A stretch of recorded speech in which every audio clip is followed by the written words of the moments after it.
আজি সোশ্যাল মিডিয়াত এটা ফেসবুক লাইভ বা এটা ভিডিঅ'লৈ তোল কৰা হৈছে আৰু ভিডিঅ'টো মই চাইছো যে তেজপুৰ সমষ্টিত এটা জেগাত তেওঁলোকে ৰোড ব্লক কৰিছে কংগ্ৰেছ দলত আৰু তেওঁলোকে এটা প্ৰতিবাদ সাব্যস্ত কৰিছে। এতিয়া মোৰ সমষ্টিত 5 মাইল অঞ্চলত তেওঁলোকে গাড়ী লৈ এটা প্ৰচেছন কৰিছে আৰু তাত 5 মাইলত যেহেতু ৰাইজে তেওঁলোকক সহায় জনোৱা নাই, তেওঁলোক এটা ডিপ্ৰেছনত আহিছে বা ৰাইজে আমাৰ পতাকা তাত গ্ৰহণ কৰিছে, পতাকা উৰাইছে বা পতাকা তেওঁলোকক দেখুৱাইছে। মই যিখিনি জানো, মই যিখিনি খবৰ দিছো, কাৰণ মই আছো চাৰিদুৱাৰ, আৰু তাৰ পিছত তেওঁলোকে মোৰ সমষ্টিৰ পৰা যেতিয়া তেজপুৰ সমষ্টি সোমাইছে আহিছে, তেজপুৰ সমষ্টিৰ ভিতৰত এটা জেগাত বোলে সুনীল চেত্ৰীক আক্ৰমণ কৰিছে বুলি কংগ্ৰেছৰ স্পোক্স পাৰ্চন ৰূপা কলিতাই চিঞৰি কিছু কথা কোৱা মই চালো আৰু মই দেখি চক হৈ গৈছো যে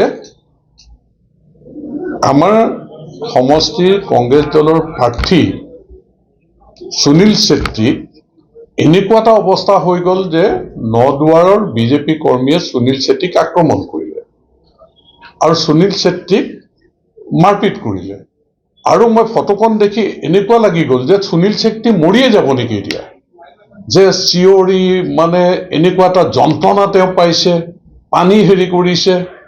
এই ৰূপা কলিতা গৰাকীয়ে তেওঁ চিঞৰি কৈছে মৃত্যুৰ কাৰণে দায়িত্ব ল'ব লাগিব, সুনীল চেত্ৰীক নদুৱাৰ বিজেপি কৰ্মীয়ে এয়া অৱস্থা কৰিলে, এই চিঞৰ বাখৰ কৰি যিটো পৰিৱেশ সৃষ্টি কৰিলে।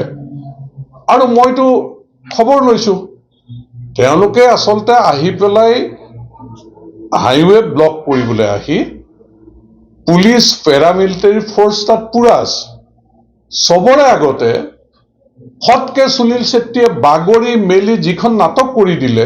মই যিটো খবৰ পাওঁ যে ইমান নিকৃষ্ট ৰাজনীতি কৰিব বুলি, আৰু এইগৰাকীটো যিটো কাহিনীয়া বেকগ্ৰাউণ্ডটো যিবিলাক, এই ৰূপা কলিতা যিগৰাকী, তেওঁৰ কামেই এইবিলাক, তেওঁ বাকী ফাঁকি বিভিন্ন ধৰণৰ অসামাজিক কামত বা এইবিলাকত তেওঁ যেনেধৰণে চেৰফেৰ কৰি থাকে।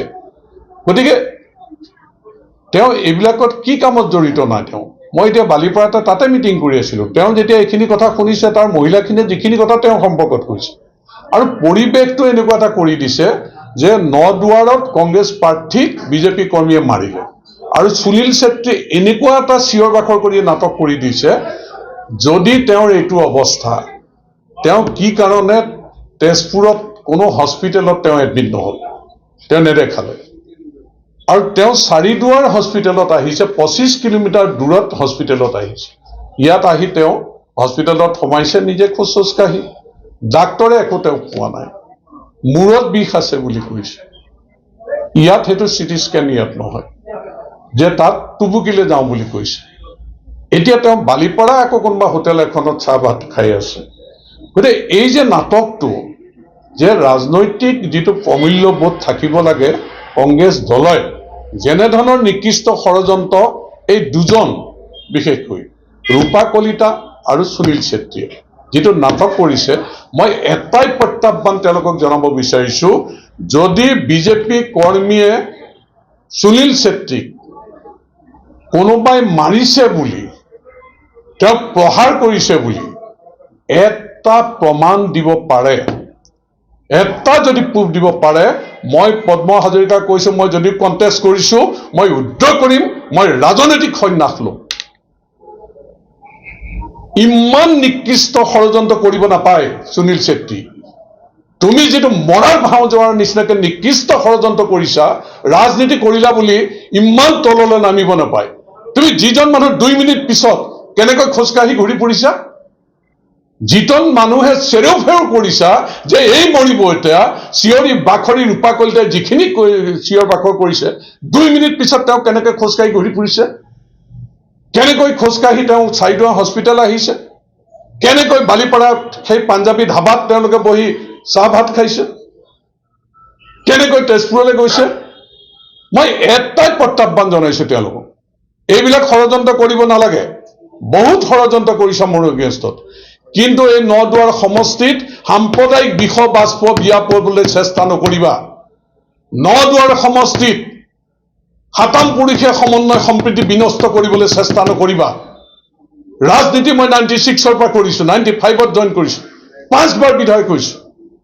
এই সমষ্টিৰ বিভিন্ন জনগোষ্ঠীৰ মাজত যিটো সমন্বয় সম্প্ৰীতি আছে, যিটো আস্থা বিশ্বাস আছে, তোমালোকৰ কেৱল ৰাজনৈতিক আকাংক্ষা পূৰণ কৰিবৰ কাৰণে যিবিলাক নিকৃষ্ট ষড়যন্ত্ৰ বিজেপি কৰ্মীৰ ওপৰত তোমালোকে জাপি দিবলৈ বিচাৰিছা, মোৰ এটা সন্দেহ হয় তোমালোকে নিজেই আঘাতপ্ৰাপ্ত হৈ নিজেই কাৰোবাক মাৰি বিজেপি কৰ্মীক বদনাম দিবৰ কাৰণে আমাৰ সমষ্টিটোত তোমালোকে জুই জ্বলাবৰ কাৰণে যিকোনো কাম কৰিবলৈ তোমালোকে কুণ্ঠাবোধ নকৰা। গতিকে মই আজি আইনৰ আশ্ৰয় ল'বৰ কাৰণে আজি দলীয় কৰ্মী চব মহিলাসকল যে ৰূপা কলিতাই আমাৰ সমষ্টিত জুই জ্বলাবলৈ যাব, এইবিলাক নাটকবাজি কৰি আজি য'ত তেওঁৰ ঘৰ বালিপাৰাত আজি মহিলা সংগঠিত হৈছে, এতিয়া যে তেওঁৰ ওপৰত ব্যৱস্থা ল'বলৈ প্ৰশাসনে ব্যৱস্থা লওক তেওঁৰ ওপৰত, কাৰণ তেওঁ ইমান ষড়যন্ত্ৰ।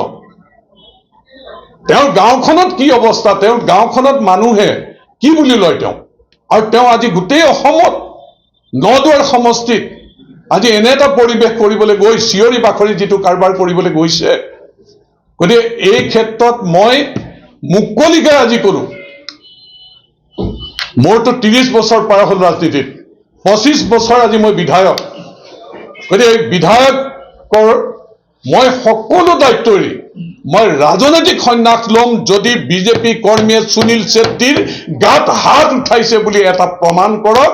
মই সুনীল ছেত্ৰীক আহ্বান জনাইছো, ৰূপা কলিতাক আহ্বান জনাইছো, অসমৰ মানুহৰ মনত বিভ্ৰান্তিৰ সৃষ্টি কৰিব নালাগে।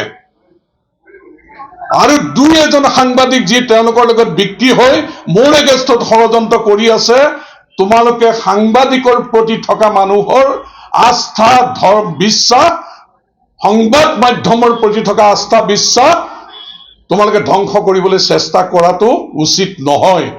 ঘটনা হৈছে তেজপুৰ সমষ্টিত, নদুৱাৰ সমষ্টিত এনেকুৱা ঘটনা হলে কোনোবাই দেখিব বুজিব। মই এতিয়া এইটোৱে বুজিছো যে এনেকুৱা এটা জেগাত তেওঁলোকে ঘটনাটো কৰাইছে। সুনীল ছেত্ৰী মেজিক গাড়ীত আছিল নেকি? মেজিক গাড়ী ভাঙিছে বুলি কৈছে, সুনীল ছেত্ৰী মেজিক গাড়ীত ঘূৰে নেকি? সুনীল ছেত্ৰীৰ গাত কোনোবাই হাত উঠাইছে নেকি? সুনীল ছেত্ৰীয়ে যিমান চিঞৰিছে যেন কোনোবাই মৰিয়াই মৰিয়াই ৰাস্তাত পেলাই থৈ গৈছে পানী, ৰূপা কলিতাই যিমান চিঞৰিছে, এনেকুৱা নাটক ৰাজনীতি কৰিবলৈ ঘিণ লগা পৰিৱেশ আজিৰ দিনটোত নদুৱাৰ সমষ্টিত সৃষ্টি কৰিবলৈ বিচাৰিছে। কিমান আক্ৰমণ কৰিছে কিংজমৰ লগত, নৰ্থ কোৰিয়াৰ লগত, যেতিয়া NDFBৰ সন্ত্ৰাস আছিল, গুলিয়াই গুলিয়াই দিন দুপৰত মানুহ হত্যা কৰিছিল, তেতিয়া কেনেকৈ ৰাম ৰাজ্য আছিল। মই থিয় হৈছিলো জনসাধাৰণৰ ওচৰত, ধন দাবীত আক্ৰান্ত হোৱা মানুহৰ ওচৰত, গুলিয়াই মৰা পৰিয়ালৰ ওচৰত। আজি নদুৱাৰ সমষ্টিত শান্তিত থকা নাই। নদুৱাৰ সমষ্টিত আজি গুলি বাৰুদ বোমাৰ শব্দ আছে। ইয়াত জনগোষ্ঠী ভিত্তিত ক'ব সন্দেহ অবিশ্বাস আছে। আজি এই সমষ্টিটোক বদনাম কৰিবৰ কাৰণে এজনী ৰূপা কলিতা আৰু সুনীল ছেত্ৰীয়ে যি ষড়যন্ত্ৰ কৰিছে, মই ৰাইজক এইটোৱে আহ্বান জনাইছো, ভগৱান বিশ্বাস কৰো, মই ভগৱানে বিচাৰ কৰিব। ৰূপা কলিতাই কিন্তু ফেচবুক লাইভো কৰি আছিল। ফেচবুক লাইভ কৰি আছে। ফেচবুক লাইভটো যদি আপোনালোকে ভালকে চাই তেতিয়াই বুজিব তেওঁই তেওঁৰ কথাবিলাকৰ প্ৰমাণটো তাৰ ফেচবুক লাইভতে পাব যে পৰিকল্পিত ষড়যন্ত্ৰ। কেইটামান ঘণ্টাৰ পূৰ্বে আপুনি সুনীল ছেত্ৰীৰ বিৰুদ্ধে বহুকেইটা মন্তব্য কৰিছিলে, এক প্ৰকাৰে আক্ৰমণাত্মক আপুনি হৈ উঠিছিলে। তাৰ পিছতেই আজি ফেচবুক লাইভ কৰি যোনটো পৰিকল্পিতভাৱে যোনটো ঘটনা ৰচনা কৰা হ'ল, ইয়াৰ অন্তৰালত হয়তো একেবাৰে অশান্ত কৰাৰ এটা পৰিৱেশ ৰাজনৈতিকভাৱে ৰচনা কৰা হৈছে। চাওক, মই কিছুদিন আগৰ পৰা মই দলীয় সতীৰ্থসকলক কৈ আছো, কাৰণ এই যে সুনীল ছেত্ৰীকে ধৰি যিটো গ্ৰুপ, তেওঁলোকে যেনিয়েই যায় তেনিয়েই তেওঁলোকৰ হতাশা। কংগ্ৰেছ কাৰ্যালয়ত তেওঁলোকৰ অৱস্থা নাই, কংগ্ৰেছৰ মানুহৰ ঘৰলৈ গৈছে, সঁহাৰি নাই। তেওঁলোকৰ ভোট বেংক বুলি যিটো মাইনৰিটি পকেট কয় 5 মাইলৰ, আজি তাতো তেওঁলোকৰ ডিপ্ৰেশ্যন। তেওঁক যেনেকৈ আদৰণি জনাব লাগিছিল, তাত বিজেপিৰ পতাকাৰে তেওঁলোকক বুজাই দিছে যে আমি বিজেপি। তাৰপিছত তেওঁলোকৰ ভোট বেংক ক'ত? তেওঁ যিটো লুকৰা গাঁও পঞ্চায়ত, নিজৰ গাঁও পঞ্চায়ত, তাত তেওঁৰ আদৰণি নাই, তাত কোনো মানুহৰ সঁহাৰি তেনেকৈ নাই। গতিকে যেনিয়েই যায় তেনিয়েই যেতিয়া মানুহৰ সঁহাৰি নাই, গতিকে এটা পৰিকল্পিত ষড়যন্ত্ৰৰে আমাৰ ইয়াত চেম্পেথি ল'ব পাৰে নেকি যে তেওঁক মাৰিলে বিজেপি কৰ্মী কি ইমান উত্তাল হৈ আছে নেকি? পতাকাখন জোকৰাটো অপৰাধ নেকি? আৰু বিজেপি কৰ্মীয়ে তেওঁক মাৰিব নেকি? আৰু তেওঁ কাক লৈ ঘূৰিছিলে? আপোনালোকে জানে যে প্ৰাক্তন বিধায়ক পানেশ্বৰ বসুমতাৰীয়ে হাতত খুকুৰি লৈ প্ৰিন্স বুলি ল'ৰাজনক ভিডিঅ' ফুটেজ আছে কেনেকৈ গুৰিয়াই গুৰিয়াই মাৰিছিলে, খুকুৰিয়ে আঘাত কৰিছে। কোনে কৰিছে? কোনে চাৰেণ্ডাৰ এণ্ড ডিপ লৈ ঘূৰিছে? এই সন্ত্ৰাস যিটো কৰিবলৈ ওলাইছে, মই খালি এইটোৱে আহ্বান জনাইছো, প্ৰমাণ কৰক মই ৰাজনৈতিক সন্ন্যাস লওঁ।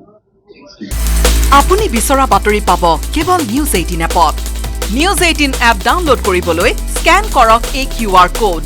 গুগল প্লে ষ্টৰতো পাব এই নিউজ 18 এপ।